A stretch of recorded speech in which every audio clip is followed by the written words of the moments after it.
A busy day for Percy. One day, Percy was waiting at Edward's station while the men unloaded his goods. Edward was telling him about the time his side rod snapped and he had to pull a passenger train with only one set of wheels. Wow, you're a strong engine, Edward. It was nothing really. After all, I couldn't leave the passengers in the rain. Oh, that's my guard's whistle. Got to go.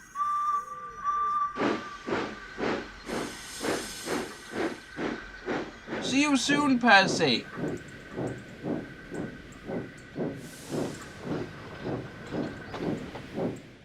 Later, as Percy was travelling back to Ffarquhar, he was thinking about Edward's story. It's really amazing how Edward managed to pull a train with only 2 wheels, he said, and continued his way home. The next day, Thomas was feeling ill. I feel horrible, he complained. Don't worry, Thomas. I'll take care of your trains today.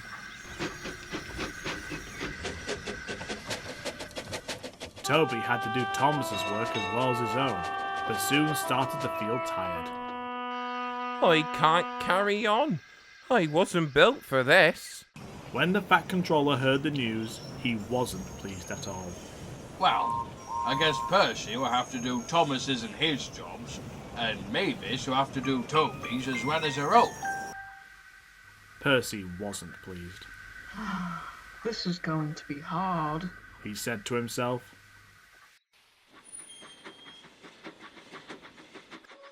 Percy managed fine with the extra work at first, but it got harder and harder as the day passed. Percy was exhausted, but he had to carry on. As he pulled into Elsbridge Station with Annie and Clarabelle, James was waiting for him. Well, well, well, little Percy.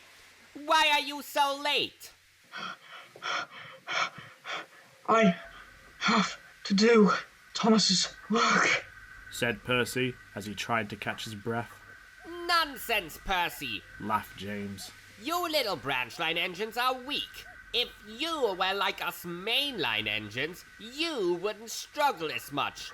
After all, we're used to work hard. The guard blew his whistle and James puffed away. Percy, who was still trying to catch his breath, was very sad.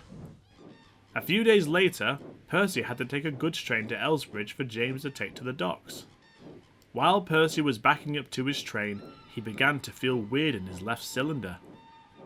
Driver, my cylinder feels kind of funny. Whatever the problem is, Percy, we'll have to check it out once we arrive to Elsbridge. Percy said nothing and set off to the station. Along the way, though, he began to feel a pain in his cylinder, and with a loud crack,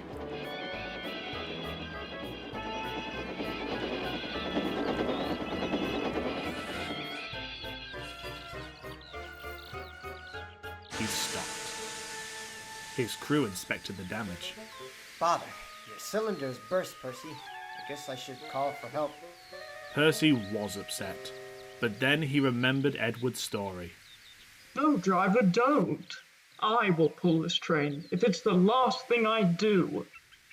I don't think that's a good idea, Percy. You're really damaged and we don't want to make matters worse now, do we?